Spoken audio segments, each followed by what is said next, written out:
Audio Jungle.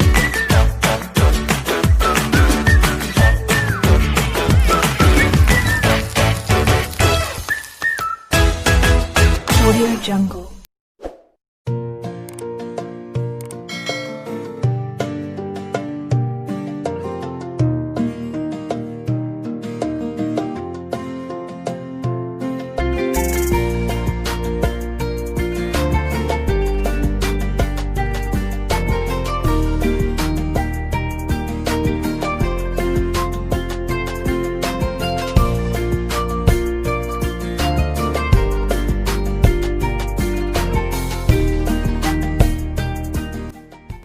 Hi friends, എല്ലാവർക്കും പുതിയൊരു വീഡിയോയിലേക്ക് സ്വാഗതം.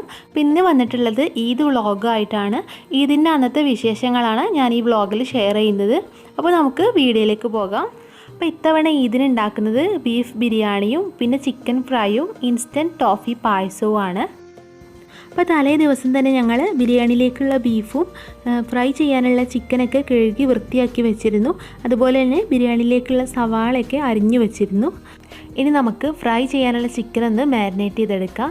ഈ ചിക്കനിലേക്കൊരു 1/2 ടീസ്പൂൺ മഞ്ഞൾപ്പൊടി, ഒരു 1.5 ടീസ്പൂൺ മുളക് പൊടി, പിന്നെ നല്ലൊരു കളറിന് വേണ്ടിയിട്ട് ഒരു 1/2 ടീസ്പൂൺ കാശ്മീരി ചില്ലി പൗഡർ, പിന്നെ ഇതിലേക്ക് 1 ടീസ്പൂൺ ജിഞ്ചർ ഗാർലിക് പേസ്റ്റ്, പിന്നെ ആവശ്യത്തിനുള്ള ഉപ്പ്, പിന്നെ ഒരു 2 ടേബിൾ സ്പൂൺ തൈരും കൂടെ ചേർത്ത് കൊടുക്കാം.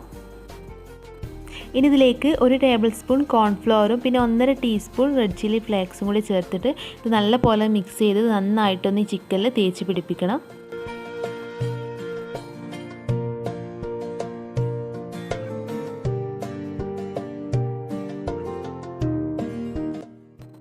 ഇപ്പോൾ ചിക്കനിൽ മസാലയെല്ലാം നല്ലപോലെ തേച്ച് പിടിപ്പിച്ചിട്ടുണ്ട്. ഇനി നമുക്ക് ഈ ചിക്കൻ 1.5 മണിക്കൂർ റെസ്റ്റ് ചെയ്യാനായിട്ട് മാറ്റി വെക്കാം. അപ്പോൾ അടുത്തത് നമുക്ക് പായസം റെഡിയാക്കാം. അപ്പോൾ ഇൻസ്റ്റൻറ്റ് ടോഫി സേമിയ പായസമാണ് ഉണ്ടാക്കുന്നത്. അപ്പോൾ പായസത്തിനായിട്ട് ഇവിടെ പാല് തിളപ്പിക്കാനായിട്ട് വെച്ചിട്ടുണ്ട്. ഈ പാല് തിളക്കുന്ന സമയം കൊണ്ട് നമുക്കിതിലേക്കുള്ള സേമിയ ഒന്ന് നെയ്യിൽ വറുത്തെടുക്കാം. അപ്പോൾ പായസം ഉണ്ടാക്കാനായിട്ട് അടുപ്പത്തൊരു പാത്രം വെച്ചിട്ടുണ്ട്. പാത്രം നല്ലപോലെ ചൂടായിട്ടുണ്ട്. ഇതിലേക്ക് നമുക്ക് സേമിയ വറുത്തെടുക്കാൻ ആവശ്യമായിട്ടുള്ള നെയ്യ് ഒഴിച്ചു കൊടുക്കാം. ഇതിലേക്ക് നമുക്ക് സേമിയ ഇട്ട് കൊടുക്കാം. ഇത് നല്ലപോലെ ഒന്ന് വറുത്തെടുക്കണം.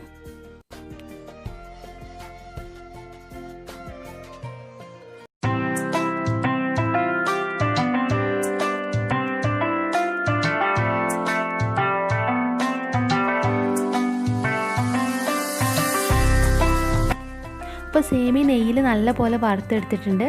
അപ്പോൾ നമ്മുടെ പാലും ഇവിടെ തിളച്ച് വന്നിട്ടുണ്ട്. അപ്പോൾ ഈ പാലിനി നമുക്ക് ഈ വറുത്ത് വെച്ച സേമിയയിലേക്ക് ചേർത്ത് കൊടുക്കാം.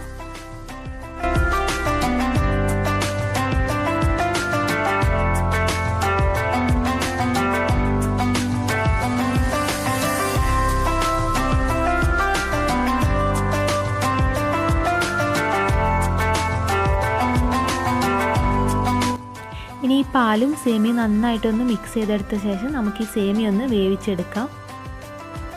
അപ്പോൾ ഈ സേമിയ വേവുന്ന സമയം കൊണ്ട് നമുക്ക് പായസത്തിലേക്കുള്ള ടോഫി തയ്യാറാക്കാം. അപ്പോൾ ടോഫി തയ്യാറാക്കാനായിട്ട് ആദ്യം നമുക്ക് കുറച്ച് പഞ്ചസാര ഒന്ന് കാരമലൈസ് ചെയ്തെടുക്കണം. അപ്പോൾ പഞ്ചസാര കാരമലൈസ് ചെയ്യാൻ വേണ്ടിയിട്ട് ഞാൻ ഗ്യാസ് സ്റ്റവിൽ ഒരു ഫ്രൈ പാൻ വെച്ചിട്ടുണ്ട്. ഇതിലേക്ക് നമുക്കൊരു 1/4 കപ്പ് പഞ്ചസാര ചേർത്ത് കൊടുക്കാം.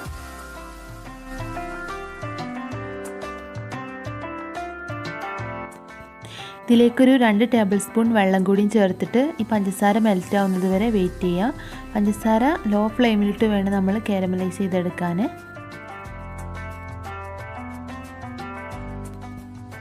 ഇപ്പോൾ പഞ്ചസാര നല്ലപോലെ മെൽറ്റായി കളറൊക്കെ മാറി വന്നിട്ടുണ്ട്. ഇനി ഇതിലേക്ക് നമുക്ക് മിൽക്ക് മെയ്ഡ് ചേർത്ത് കൊടുക്കാം. മിൽക്ക് മെയ്ഡ് ചേർത്ത് കൊടുക്കുമ്പോൾ ലോ ഫ്ലെയിമിലിട്ട് വേണം നമ്മൾ ചേർത്ത് കൊടുക്കാൻ. എന്നിട്ട് നല്ലപോലെ ഇളക്കി കൊടുക്കുക.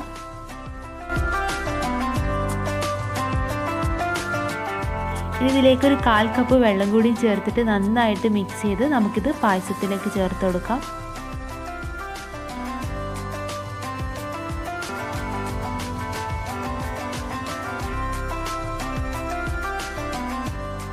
ടോഫി ചേർത്ത് പായസം നല്ലപോലെ ഒന്ന് മിക്സ് ചെയ്തെടുക്കുക. അപ്പോൾ നമ്മുടെ സേമിയൊക്കെ നല്ലപോലെ വെന്ത് വന്നിട്ടുണ്ട്.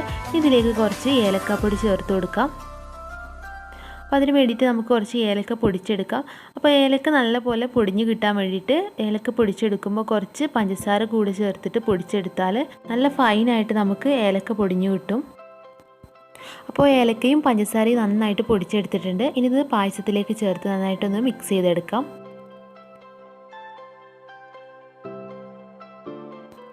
ഇനി പായസത്തിലേക്ക് ഒരു നുള്ളു ഉപ്പ് ചേർത്ത് കൊടുക്കാം. അതുപോലെ തന്നെ മധുരത്തിന് ആവശ്യമായിട്ടുള്ള പഞ്ചസാര കൂടെ ചേർത്ത് കൊടുക്കാം.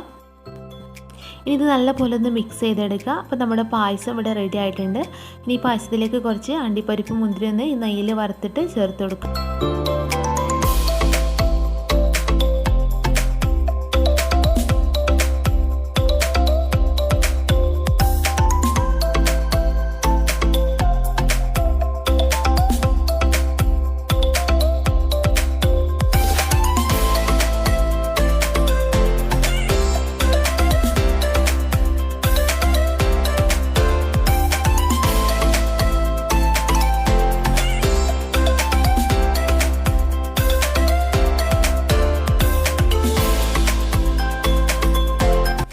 അപ്പോൾ ഇൻസ്റ്റൻറ്റ് ടോഫി സേമിയ പായസം ഇവിടെ റെഡി ആയിട്ടുണ്ട്.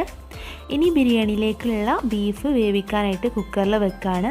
കുറച്ച് മല്ലിപ്പൊടിയും മഞ്ഞൾപ്പൊടിയും പിന്നെ ആവശ്യത്തിനുള്ള ഉപ്പും പിന്നെ കുറച്ച് വെള്ളം കൂടി ചേർത്തിട്ട് നന്നായിട്ട് മിക്സ് ചെയ്ത് ഇത് കുക്കറിൽ വേവിക്കാനായിട്ട് വെക്കാണ്.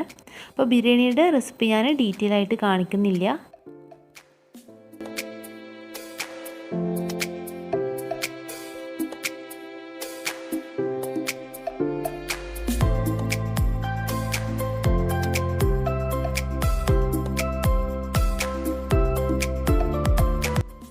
ഇനി നമുക്ക് ബിരിയാണിയിലേക്കുള്ള മസാല റെഡിയാക്കാം. അപ്പോൾ പാത്രം നല്ലപോലെ ചൂടായിട്ടുണ്ട്. ഇതിലേക്ക് ആവശ്യത്തിനുള്ള നെയ്യ് ഒഴിച്ചു കൊടുക്കാം. ഇതിലേക്ക് സവാള ഇട്ട് നല്ലപോലെ വഴറ്റിയെടുക്കാം.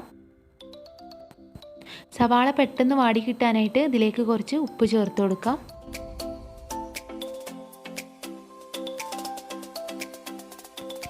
സവാള നല്ലപോലെ വാടിയിട്ടുണ്ട്. ഇനി ഇതിലേക്ക് ചതച്ച് വെച്ച ഇഞ്ചി വെളുത്തുള്ളി പേസ്റ്റ് ചേർത്ത് കൊടുക്കാം.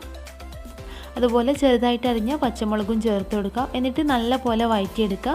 ഇഞ്ചിയുടെയും വെളുത്തുള്ളിയുടെയൊക്കെ പച്ചമണം മാറുന്നത് വരെ നന്നായിട്ട് വഴറ്റിയെടുക്കുക.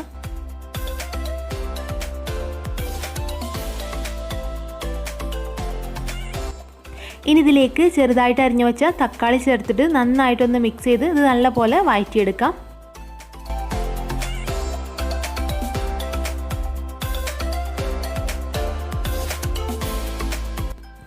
ഇനി ഇതിലേക്ക് കുറച്ച് മുളക് പൊടിയും കുറച്ച് മഞ്ഞൾപ്പൊടിയും പിന്നെ കുറച്ച് ഗരം മസാല കൂടെ ചേർത്ത് കൊടുക്കാം.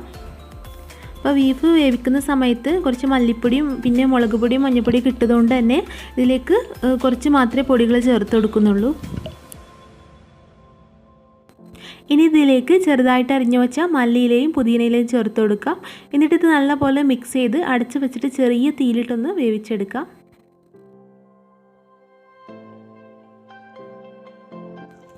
അപ്പോൾ ബിരിയാണിയിലേക്കുള്ള മസാല റെഡിയാക്കുന്ന ടൈമിൽ തന്നെ ഇവിടെ ചിക്കൻ ഒന്ന് പൊരിച്ചെടുക്കുന്നുണ്ട്.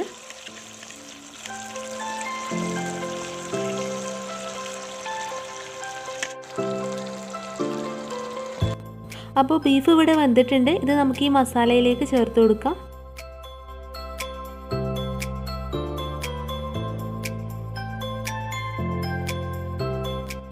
ഇനി ഈ ബീഫ് ഉള്ളിയൊക്കെ ഒന്നുകൂടെ നന്നായിട്ടൊന്ന് മിക്സ് ചെയ്തെടുക്കുക. ഉപ്പ് കുറവായതുകൊണ്ട് ഞാനിതിൽ കുറച്ചുകൂടെ ഉപ്പ് ചേർത്ത് കൊടുക്കുന്നുണ്ട്.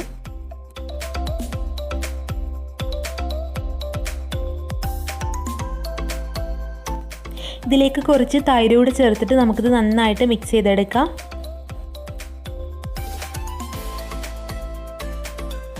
അപ്പോൾ നമ്മുടെ മസാല ഇവിടെ റെഡി ആയിട്ടുണ്ട്. അപ്പോൾ മസാല വേവിച്ചെടുത്ത സമയത്ത് തന്നെ ഞാനിവിടെ ബിരിയാണിയിലേക്കുള്ള റൈസും വേവിച്ചെടുത്തിരുന്നു. ഇനി നമുക്ക് ബിരിയാണി ദമ്മിടാം. അപ്പോൾ മസാലയുടെ മുകളിൽ ഞാനൊരു വാഴയില വാട്ടി വെച്ചിട്ടുണ്ട്. ഇതിന് മുകളിലായിട്ട് നമുക്ക് ഈ ചോറ് ഇട്ട് കൊടുക്കാം. ഇനി ഈ റൈസിന് മുകളിലായിട്ട് കട്ട് ചെയ്ത് വെച്ച ക്യാരറ്റും മല്ലിയിലയും ഇട്ട് കൊടുക്കാം. പിന്നെ കുറച്ച് ബിരിയാണി മസാല ഇട്ട് കൊടുക്കാം. പിന്നെ നെയ്യിൽ വറുത്ത് വെച്ച അണ്ടിയും മുന്തിരിയും ഉള്ളിയും ചേർത്ത് കൊടുക്കാം. വീണ്ടും ഇതുപോലെ ലെയറായിട്ട് എല്ലാം ചെയ്തെടുക്കാം. അപ്പോൾ എല്ലാ ലെയറും ഇതുപോലെ ചെയ്തിട്ടുണ്ട്. ഇനി ഇതിൻ്റെ മുകളിലായിട്ട് കുറച്ച് നെയ്യ് ഒഴിച്ചിട്ട് ഇത് അടച്ച് വെച്ച് ഒരു 10 മിനിറ്റ് നമുക്ക് ഇത് ദമ്മിടാനായിട്ട് വെക്കാം.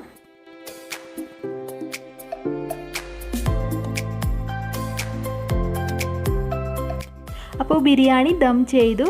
പിന്നെ ഇവിടെ ചിക്കനും പൊരിച്ചെടുത്തിട്ടുണ്ട്. അപ്പോൾ ആനി രാവിലെ തന്നെ കുളിച്ച് മാറ്റി റെഡി ആയിട്ടുണ്ട്. അപ്പോൾ ഇത്തവണ ഞങ്ങൾ പെരുന്നാൾക്ക് ഡ്രസ്സൊന്നും എടുത്തിട്ടില്ല, ലോക്ക്ഡൗൺ ഒക്കെ ആയതുകൊണ്ട്. അപ്പോൾ ഉള്ള ഡ്രസ്സിൽ പുതിയ ഡ്രസ്സ് ഇട്ട് അഡ്ജസ്റ്റ് ചെയ്തു.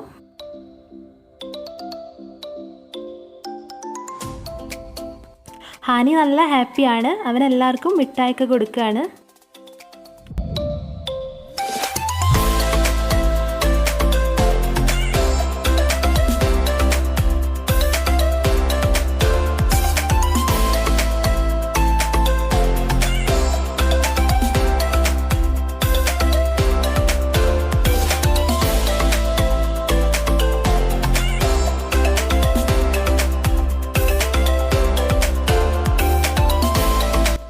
അപ്പോൾ ഫുഡെല്ലാം റെഡിയാക്കി ക്ലീനിങ് ഒക്കെ കഴിഞ്ഞ ശേഷം കുളിച്ച് വീണ്ടും കിച്ചണിലേക്ക് ഫുഡ് കഴിക്കാൻ വേണ്ടിയിട്ട് വന്നതാണ്.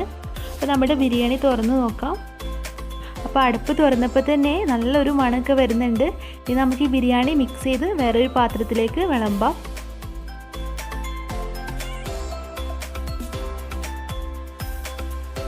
അപ്പോൾ എല്ലാ വിഭവങ്ങളും ടേബിളിൽ നിരത്തി വെച്ചിട്ടുണ്ട്.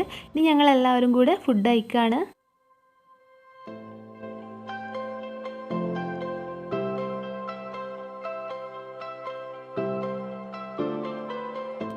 അങ്ങനെ ഫുഡൊക്കെ കഴിച്ച് കഴിഞ്ഞ് ഒന്ന് റെസ്റ്റ് എടുത്ത ശേഷം ഞങ്ങൾ മൈലാഞ്ചി ഇടുകയാണ്. എല്ലാ തവണയും പെരുന്നാളിൻ്റെ തലേന്ന് തന്നെ മൈലാഞ്ചിയൊക്കെ ഇടാറുണ്ട്. ഇത്തവണ പെരുന്നാളിൻ്റെ അന്നാണ് മൈലാഞ്ചിയൊക്കെ ഇട്ടത്.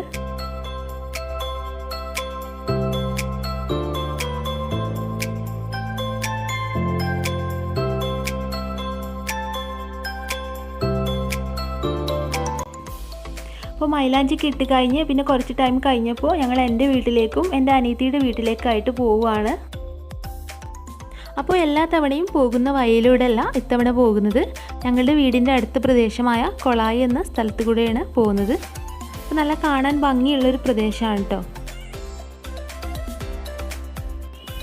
അപ്പോൾ ഞങ്ങൾ അവിടെ ഇറങ്ങി കുറച്ച് ഫോട്ടോസൊക്കെ എടുത്തു.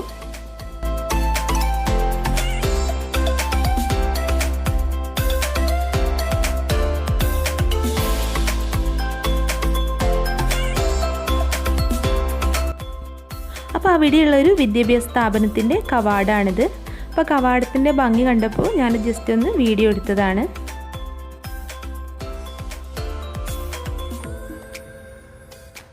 അപ്പോൾ ഇതൊക്കെയായിരുന്നു ഞങ്ങളുടെ പെരുന്നാൾ. അപ്പോൾ ഈ വീഡിയോ ഇഷ്ടപ്പെട്ടാൽ ലൈക്ക് ചെയ്യാനും ഷെയർ ചെയ്യാനും മറക്കരുത്. അപ്പോൾ പുതിയൊരു വീഡിയോ ആയിട്ട് വീണ്ടും കാണാം. Thanks for watching.